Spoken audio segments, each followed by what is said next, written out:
grandparents, you're going to shags and you're seeing Shosho doing this, and you're like, I can actually try. Was it somebody in the family who was actually doing matters crochet, or you just stumbled on YouTube and you're like, I should really try this? Actually, it was quite interesting because mine came after COVID. So COVID for me was a grace in, they say grace in disgrace. So during the COVID period, it was all idle, everything was locked up, there's nothing, it's just indoors. And from there, that's when I decided to just pick up things to do, to just keep me busy up for the period. And naturally, I'm a very craft person. So initially, I didn't start with the crochet. I would start making just weird wall decors.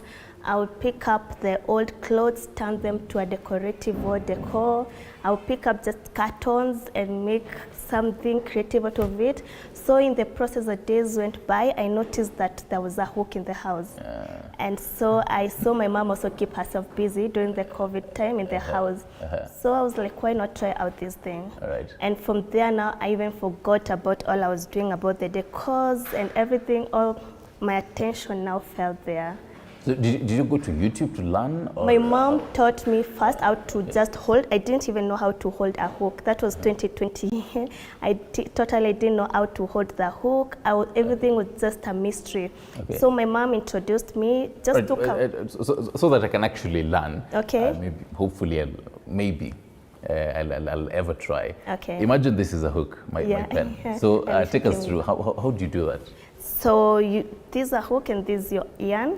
So there's a way you have to hold it, and it depends with people. There are people who just hold it up way, others just straight. So there's a way you hold it and you stitch up, a stitch by a stitch.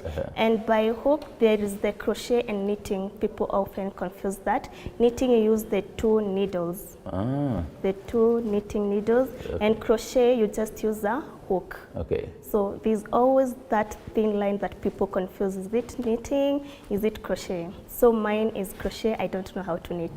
When was the last time you actually went out to do shopping for clothes? Because I'm looking at what you're wearing. It's quite brilliant. It's quite beautiful, by the way. Thank you. I hope we'll have a whole close-up of that later. Do you go out to shop? It reminds me of some memes of seeing people who know how to crochet. They won't buy for you, Nini. And the children. How long did it take you to make that? So right now, my hands, I think, let me just brag a little. You're allowed to. I mean, these are brilliant pieces. So my hands are super used to that. So items that would take me days, right now I use even hours just to complete up. These will not take me even half a day. I'm done with the all pants.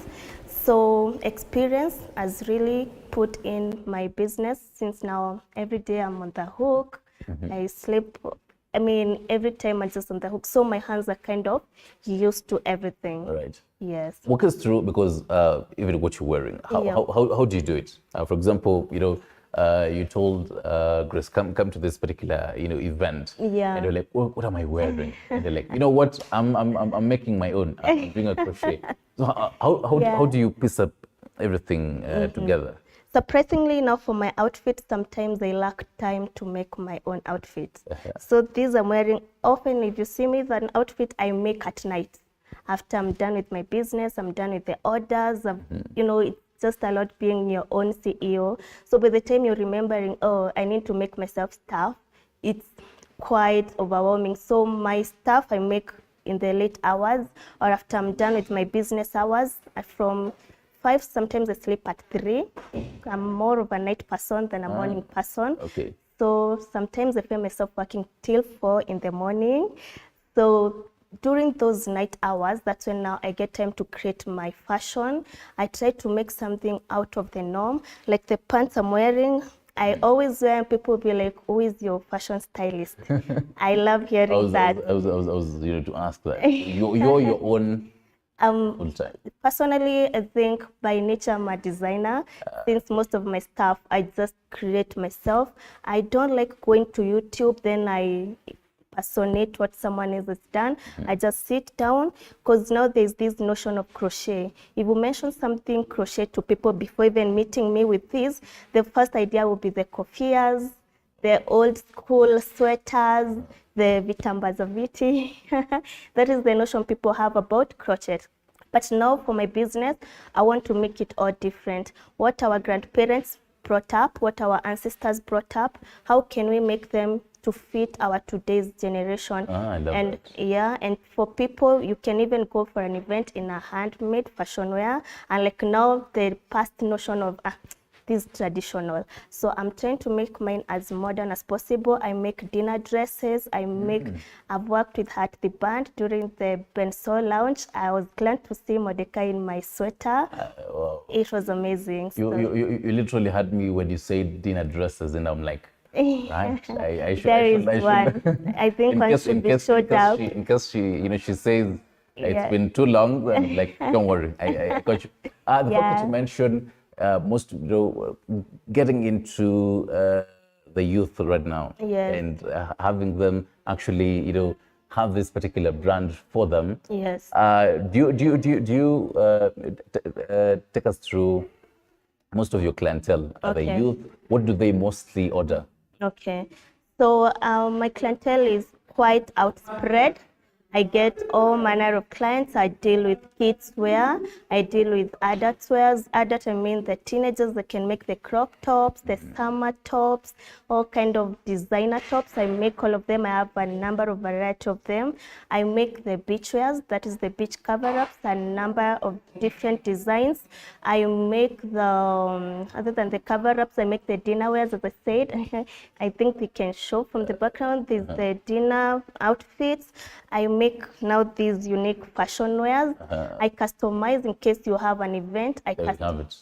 Oh yeah, I make that is, I try to come up with an Ankara and yarn thing, something to just break the match of yarn. Right. And I came up with something of this sort. So I think it can work even an event. But then, most will argue, and I would ask, is it, now, do you mostly focus on women? Because, the whole dinner dresses and such. Yes. What's in store for men? Okay, yeah, regarding your question now, for the women, we find them more impulse buying. You find a lady, she'll just wake up and be like, my closet is boring. Okay. But by the time a man gets to a point of saying there's something wrong with my closet, maybe a girlfriend has insinuated the idea like you need to do something with your look. So as an entrepreneur, not that I'm isolating the men, but still I need to take this opportunity. Who are the impulse buyers?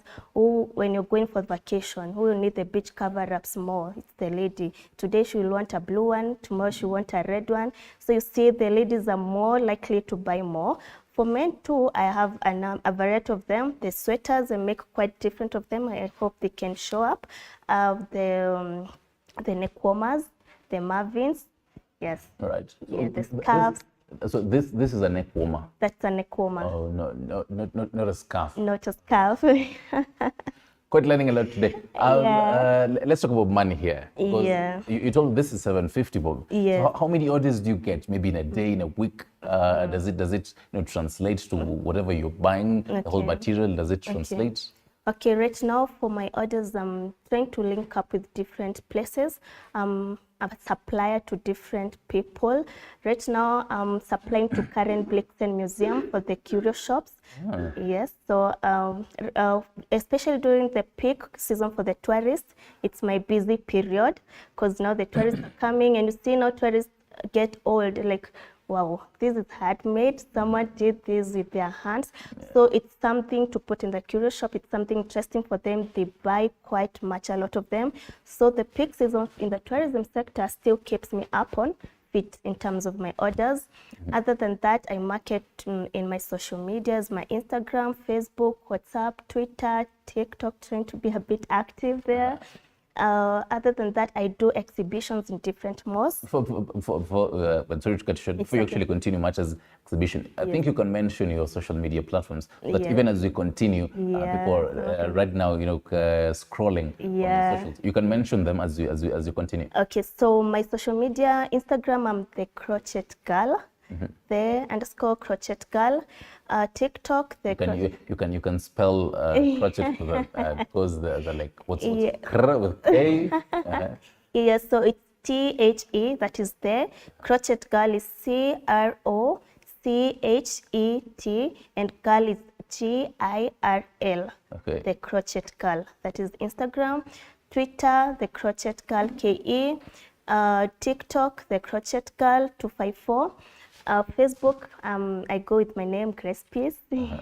And definitely WhatsApp, they can get me through my business contact number. I give it out. If you feel comfortable. Okay, so my business number is 0727636869.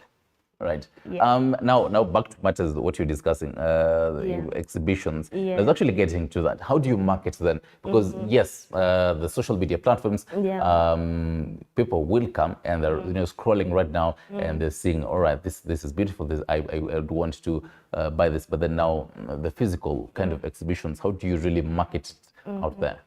So these I had to go through a group. It's called Sana Art, led by a person called Lileshi.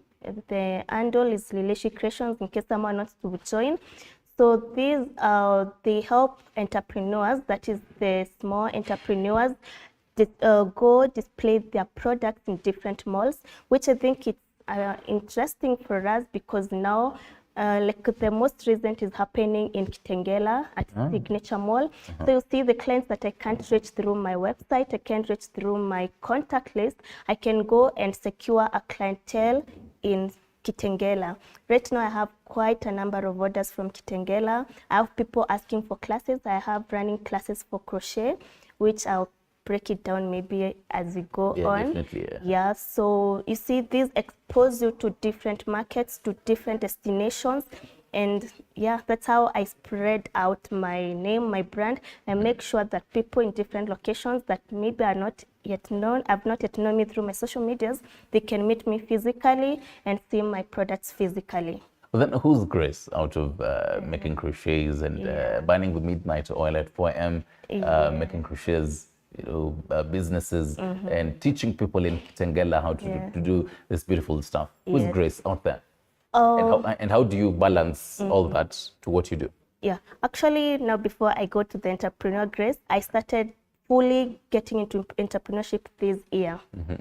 So now my full decision to be purely an entrepreneur, I started the decision this year. I've been in the tourism industry. Yes, so it was quite a task managing both work and business, because now I'll be from work and at night I'm running my business, which was quite hectic, and my sleeping patterns were really wanting. Health-wise, it was deteriorating me. At work, I had to be as sober as anyone else who has slept for 8 hours. At the same time, it's frustrating because I can't watch my business die. So I employed someone, which didn't turn out so well, because working from someone from afar, not working from where you are, it's a challenge managing all that. So January now, when I was putting down my goals, I decided, let me just take the all risk. So that's when I decided aside with employment and business. All right. Yes, so that's now I can say I'm 4 months full into business, and you see at least we've made quite some steps for the 4 months. I think it's something that I can clap for myself. 4 months in, have you employed someone so far? Yes. Do they because most times when you start this business, you have your own visions, your missions, your goals. Yes. But then when you have someone else on board, it might take a while before they understand, okay, this is what my employer wants. This is, these are the kind of goals. Do you have such kind of fears? Yeah, sure. Because now for handmade, you see, it's not a skill that someone has gone and learned computer and now they've come with computer knowledge. There's skill, and that sometimes it needs talent, because not everyone can crochet, but they're coming up with the old design, coming up with a dress, knowing where to adjust the hips. It's an extra skill and someone needs some talent, and training that to someone, it's a task, I can say that. So yeah, it's a process that I'm still working on, because at some point now with my first employee, when I was having my orders delivered to my clients, those that had experienced my patterns and my work, they would just call me back, Grace, what I received is not your work. You can imagine. So if my clients can feel the difference, so I felt I need to put more effort and not risk my business. So that's why at some point I let my first employee rest and just think what I want to do with my business. So for almost 3 months, I worked on myself. All the thing I was managing by me, I was working day and night. So until I got to a point, I was like, now I just need help. And now the person I'm working with, at least they're catching up quite fast. I'm working with 2 people. I do both machine-made sweaters and handmade sweaters because sometimes you get a whole pack of orders. You can't make that overnight with your hands. So that's why I got a machine for the bulk orders, and I have someone doing the machine. I'm not so good at the machine. For me, it's more of talent and skill. So there's someone perfect with the machine work. And then for the handmade, there's me.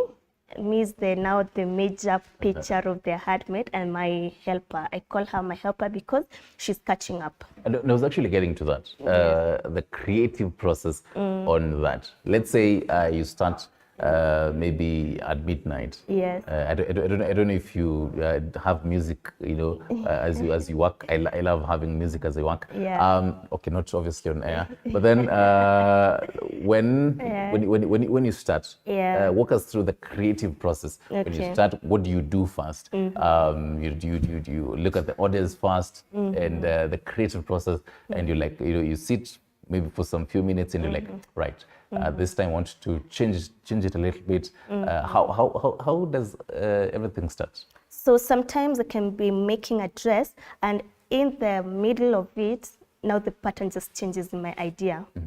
Just that creativity that you had, you feel like, no, actually it can be this way. The accessories, the accessories I also use, I can decide to use a certain accessory on a dress, and I feel like this is less of a dinner, and I think I shared something on a dinner dress. So there are things that change up when you're working, especially now these crafts. You always come up with different ideas. In the middle of it, you decide, no, let me actually put this pattern. So it's always a turmoil of ideas flowing in you, and at some point, you just have to have your book. In case an idea changes, you can reuse it later in another product. So for me, ideas will always change when I'm working. That's why you find almost all my products, they're quite different. I play around different designs. All right. And also, I do a lot of research about fashion and design because now I don't have an educational background on fashion and design. It's just what is in me and my skill, my talent. That is what I'm putting out in picture. But to empower that, I also, knowledge is power. I have to keep on researching. I have to read a lot of magazines in fashion and style. I have to Google a lot of fashion industries, what they're doing. What's your best magazine so far? So far, the Kenyan magazines, I go through quite a number of them, even the online, even during the exhibition. The Magical Kenya also has a part of the fashion part. So anything featuring fashion, I always tap on that. Right. My Instagram account, when I'm going through, mostly even my searches, you find it just about fashion, which keeps me just up to light so that I'm also relevant in the industry. So I don't just say I'm talented, Right. You can't just sleep on that. Before we take a short break, Yes. Before you in the tourism industry and Yes. now into the fashion industry, Yes. what lessons have you picked from the tourism industry and now are using in the fashion industry? First, it's about customer care, customer service. I think that is what sets your business apart, because at the end of the day, you find many other brands doing what you're doing, but what sets you apart, especially when I was working, you see there's so many tourism industries coming up, tour agents, what sets you apart? So in my working period, I really picked that as a key point in my business. What do you give out there that is unique? How do you handle your customers? How do you handle when there's a complaint, when there is the difficult part where a customer is feeling not so satisfied? How do you balance all that? And then differentiating business and friendships, at least have your boundaries, know you're in this for money, and just have a clear boundary in your work and no, at least make friends also. Usikuwe mtiaji sana, but at least know what you're up to, and then the ethical standards. Right. Just have the highest ethical standards that there can be. We are young entrepreneurs, we may be making mistakes here and there, but just put your ethical standards up there. Right. I'm curious, by the way, when you talk about that, the kind of responses and feedback, the worst ever and the most, the best ever that you've ever received. I want you to take a short break and stick around for that. Really, I'm pretty sure right now my director Nick is screaming, "Give me one of this." Stick around. You're watching Morning Cafe.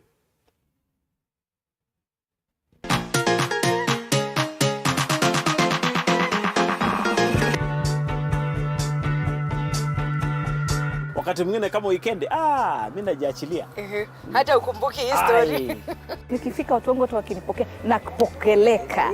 Umeset the mood. Nimeset the mood.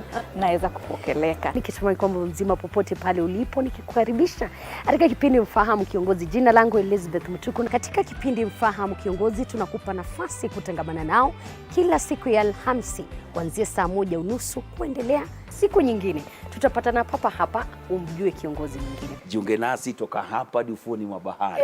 Meli yetu itakapotua nanga kwa uhondo ribo ya riwaya hii Mwisho wa Kosa. Monica.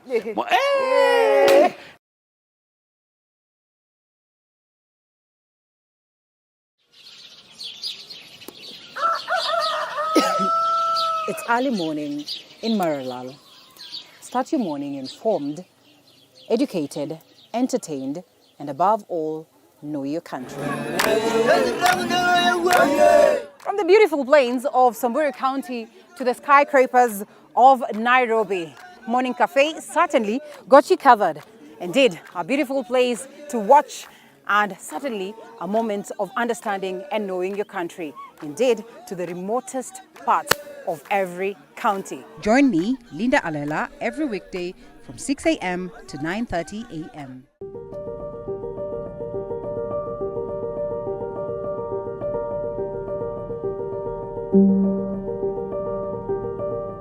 The diversity of Kenya's wildlife has garnered international fame.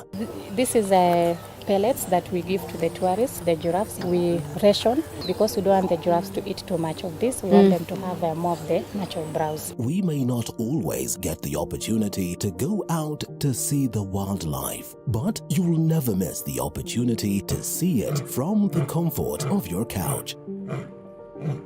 This is home to animals that have been found out there either injured, abandoned, or confiscated from people who are holding them illegally. Only on TV 47 Wildlife, every Sunday at 7:30 p.m.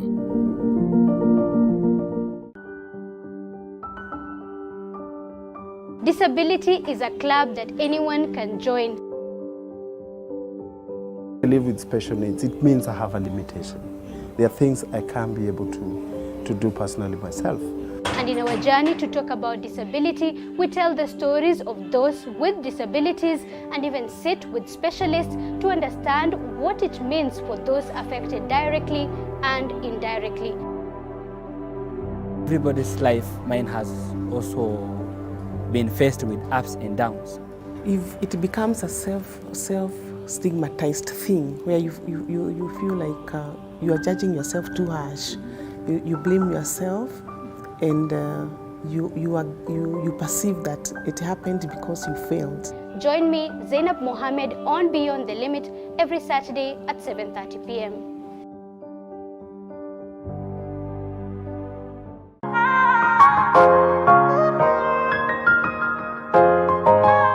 An entrepreneur is defined as someone who has the ability and desire to establish, administer, and succeed in a startup venture along with the risks entitled to it to make profits. I'm a professional financier with a professional paper in banking. However, for fashion, it's something I've always loved ever since I was small. Started as a baby business. It was all about, you have your machines, the haircuts, wear the heads, bring the scalps. We wanted something that would remind us about prayer every now and then. So the moment you mention talit, we always think about prayer because talit cakes is founded on prayer. Get to learn more about these entrepreneurs and what makes them stand out in their field every Monday at 6:30 p.m. only on The Grind. Okay, and Grace. Yes. Before the break, I told you I'll definitely ask you this. Yeah. So far, even when you're on exhibitions and you're showcasing to people everything about this, or maybe you're on deliveries, what's both the worst ever comments that you've ever received and the best ever that to this point you still remember? So I can start with the worst, but it sweetened up later. So the worst was it was not from the exhibitions. I think people nowadays don't have the confidence to face you up if you're a stranger. So this was just talking to a friend, they'd be like, but hizi ni mauzi tu. You see? Okay. So you yourself, you start down, you put your goals, you put everything that you want, and then some comments just make you be like, okay, am I sure this is what I want? Am I sure, or is it everyone now? You see, if you, sometimes one comment will make you think that it's everyone's idea. So you end up thinking, probably everyone thinks at the end of the day, it's just mauzi. That was not so good for me. For you actually sweeten it up. And the fact that you mentioned mauzi, I'm holding mine here. Yes. This beautiful neck warmer. Yes, neck warmer. And it's quite tough, by the way. It is. When someone mentions and says ni mauzi too. Yeah. How long do you really, rather how much effort do you really have to make to ensure that it is this durable? Durability depends with the stitching. We have countless number of stitches. That is called waffle stitch. If you can waffle stitch? Waffle. Oh, waffles. If you can check the stitching, it's more of waffles. Oh yeah, I get it. You get the waffles, the ones, the edibles also. So that is the waffle stitch. Waffle stitch, okay. Yes. So mine is a different stitching. So we have countless number of stitches. Stitching determines how you want to stuff to look, either so thick, so light, and the size of the hook. Right. Yes. Say I meet you at the exhibition. Yes. And I say this. How do I know this is a good material and this isn't? This won't last long. Maybe just by the touch of it. By the touch of it, yes. How do I know this will last long? So for me, now that I've been in the industry, I would first look for how firm is the stitching. It is a stitching that is quite loose, yes, but still the people who will tell you they want theirs a bit loose, so you adjust the hook and the tension of the stitching. But a tough one at least works better for me, right, for quality. Not your positive comments. My positive comment was actually from my client. They're called the Britons. Thank you so much, the Britons. They are my very awesome customers. And the Britons were, it was not just a comment, but it was all kind of mentorship. And they're also in business. So they were telling me how far I can go with it. I refused to give up. They really believed in my stuff. They volunteered to market for me for free. And they are just comments, their mentorship, and how much you could see their zeal in my work, how much they were like, this is not done by anyone else. You are the most unique. It just lit me up. It just assured me I'm in the right track. And for the customers who come and take just extra time to give you sincere comments, sincere rebukes to tell you, no, you're not, this is not the right way. I think those people count quite much in startup business, but people. So some of the comments that you've received so far, they have built you to wherever you are. Yeah, especially from a client. And speaking of matters, being supported in this, you had started a bit of the classes that you mentioned in Kitengela, and I believe you can have that particular class with us right now. I'm curious, the yarn that you buy. People wonder what's the yarn. Ile kona mauzi nyingi imeshikana. When you buy it, what do you go for? Even for someone who maybe wants to start this business, or someone who has started this business, maybe they're a week old in this business, what do you go for? The colors, maybe the different materials, types of the yarns. What do you go for? Maybe the length, the best material. How do you approach this? So for Kenyan brands, we have the brands that I work with that is Kenyan made. I work with Butterfly, that is the Tip Top brand, and Robins. Okay. So each brand has a different color, what do we call it? Color texture. There's a pink that is darker than this brand.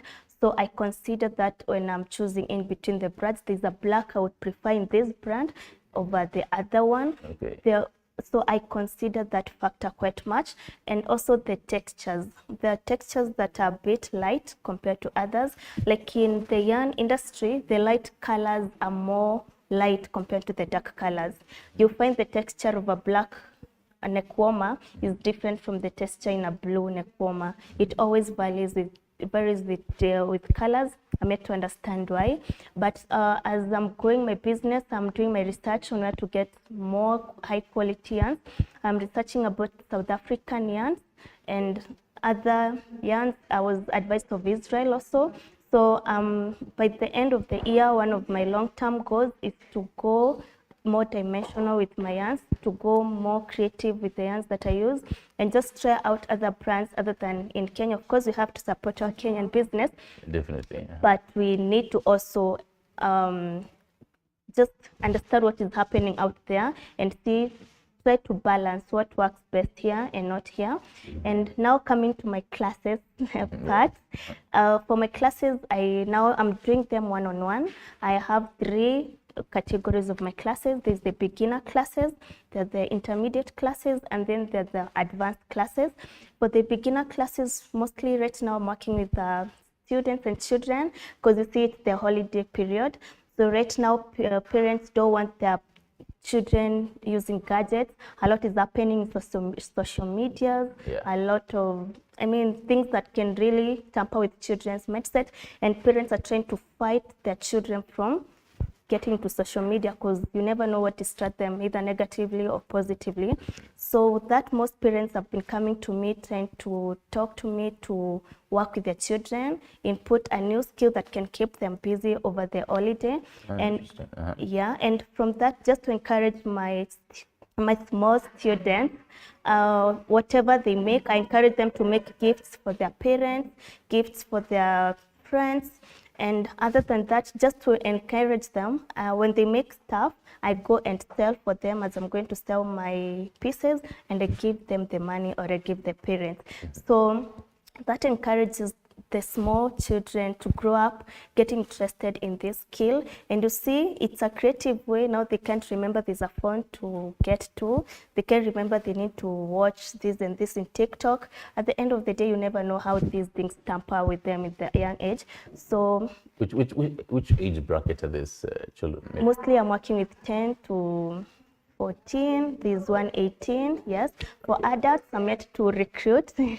So I'm hoping also more adults can be interested to learning this skill. And it's something interesting to learn, actually. Even if not to make it your business, you can just be creative, make your friends some gifts, keep yourself busy, yeah. Because I'm pretty sure if I was to join your class, it take a couple of days to learn the whole perfection of actually knitting everything here. Working with 10-year-olds, do you really have do you have the patience to look at what they're doing? Because I'm pretty sure it does really need a lot of patience to be like, okay, start again, kababa, start again. So what the trick I use now, I encourage the parents to get at least groups of five children. With the groups, they compete within themselves. When they see this one is working better than the other, they are encouraged. This one is up to getting ahead of me. So there's that self-competition within the group. So I have less time monitoring. And like when it's just working with one, so sometimes they may relax, sometimes, you know, they're children at the end of the day. But working with the group, at least it has helped me know how to monitor them more better. You had mentioned going out there, and I'm curious, as someone, because this again is in the fashion industry, Yes. and as a young entrepreneur, do you visit, for example, there was the Nairobi Festival, there is, an upcoming Nairobi Festival, there are, events that happen in Nairobi and other parts of the country. Yeah. Do you visit some of these places to meet other business people? Do you meet people who have been in this industry for over 10 years, 15 years? What do they tell you? So for me, mostly my Instagram inboxes, some they reply, some they don't reply. So like there was an event, the Easter period, I was to attend, but something came up. So I was talking with the event, my organizers of the fashion, I can't remember the brand exactly, but now I was trying to tell them I'm doing fashion. They were interested to know that, you see now fashion, mostly it's about fabric, the ankaras, the satins, other than crochet. But then now when they saw my crochet work and it's in fashion, they were really interested. They wanted to know exactly how I came up with it, because you see I'm even integrating ankaras in my work. So at least there's those that show that positive feedback. They even want to work with you, they want to help you. So working with them, it has really grown out my mind, and know that people, if you put yourself out there, people will be willing to help you. But if you shrink yourself to just your own cocoon, you don't grow. So that has encouraged me to keep moving out, to keep moving myself outside as much as possible, because even in the process of talking to people, I get abroad orders. Right now, there are customers who I'm working with from UK during the summer periods. They get the summer wears from me and they export to their country to sell there. Recently, there's someone who told me they're holding a curio shop. Is it in Zimbabwe or South Africa? Between the two. Yeah, so they want to, mostly they deal with Kenyan stuff. They would want to be purchasing from me. So the more you put yourself outside there, the more you find that actually opportunities are there, only that you're not able to tap them if you hide yourself inside the house. So yeah, if you're in business, anyone in business, put yourself outside as much as you can. Sometimes it's discouraging, you don't know where to start, but you won't miss at least an opportunity if you let yourself flow outside there. I love how you're talking. 4 months in, what would you be telling Grace 3 months ago, right now? If you met Grace maybe 4 months ago, what would you be telling her? 3 months ago, I was so confused. I was not sure I want this, because you see, this is just talent and passion. You've not gone to school, you've not put any school fees that it's pushing you. You see now, at least when you're in school and you're done with school, you'll be like, my parents actually invested in my work. This is just out of your passion. So the only thing pushing you is what you want for your goals. So I was not sure this is something I want, because now it's just something I woke up and I noticed I can make. But then due to the feedback from my customers, because even when I was working, I was really getting an overflow of customers. So that encouraged me, and the passion just to make something out of me, the passion to be my own CEO, not to just wake up in the morning. Are there things that you wish you would have learned before? Maybe 4 months ago, you wish you would have learned and knew some of these things before you even began? Yeah, sometimes you sit down and be like, I wished I stayed further in work and saved up to meet up now. Because you see, in business, you're your own facilitator in terms of finances. But at this point, I can't say I'm regretting anything, because at the end of the day, things are working out well. I'm believing in my capabilities. I'm believing in my potential. And it's just a matter of time. And I hope I will refuse to give up. I'm not giving up. This is my work, and this is the CEO in town. Do you have a mentor, someone you sit down with, and he or she tells you, no, Grace, maybe do this here next time, do it better, and all that? Do you have someone you look up to in all this? Funny thing, my mentor, we've never met face to face. I met them in LinkedIn, and at that point, I was starting out. I was so confused. At some point, my head was banging. I was almost getting to depression, because you've put employment aside. You've started, you're trying to make your talent your income thing. So I just texted them. We talk via LinkedIn whenever I have a challenge. What do you think? Like, they're so professional. So what do you think? Do I go this way? Do you think I should give up self-employment and go back? So my mentor that is linked in LinkedIn, always I'll reach out when I feel I have a challenge where I need to put more skills. I would ask which books would you advise someone to read in terms of personalities, in terms of approaching clients, in terms of making sales. What would you advise me to research on? I mean, these are people who are experienced in business. They have their own highs and lows. They have been through all that. And yeah, it really helped me. Do you regret though? I don't. I mean, the whole employment. Yeah. Being employed has its own security, matters health and everything. Yeah. But then now you're venturing into self-employment, into a whole new other world. No regrets for you? For me, the reason I don't regret is that every day I'm discovering a new grace. I wake up and discover there's this version of me I didn't know I have. I didn't know maybe I could push this hard for me. I used to be this mama's girl. But right now I've known that I have potential in me. So that's just that mystery of just waking up to your new self and waking up to mysteries of new opportunities. It just clicks to my head and be like, at the end of it, I'm just 4 months in and I'm like, now what are 12 months to go? Where will I be if I keep pushing? I hope I'll be someone big out there. Hopefully. The money. Because, okay, we were talking about before the break, and you're telling me how you wouldn't have been in this business if it didn't really, give out the money in return. Yes. But then someone out there might be asking, they probably are starting this business or they are facing challenges, challenge after another. And, according to you, does this, the money that you get, does it support you, you and maybe other family members, and does it even give you the leeway of even saving? Is it enough? So for people, maybe there's someone watching and they're doing crochet, they're not sure whether to make it a business.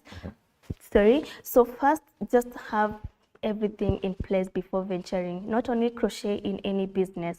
Because if you don't have a plan and you just wake up because someone has done, you don't know the process that put to be there.